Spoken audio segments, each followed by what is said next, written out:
kasalukuyan ay may social pension for indigent senior citizens, ngunit isinusulong sa Senado ang House Bill number 10423 o ang Universal Social Pension kung saan saklaw nito ang lahat ng senior citizen, hindi lamang ang mga indigent. Nakikita ko itong taon na ito ay makukuha na ng mga senior citizens ang Universal Social Pension.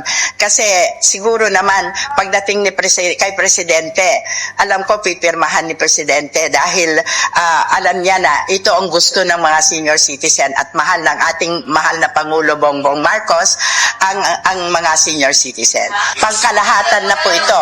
Pangkalahatan na, wala na pong pili-pili, wala na pong lista-lista. So importante po na magpa-register kayo sa, kung hindi nyo kaya magpa-register sa National Commission on Senior Citizen, pwede na po sa OSCA ng inyong bayan.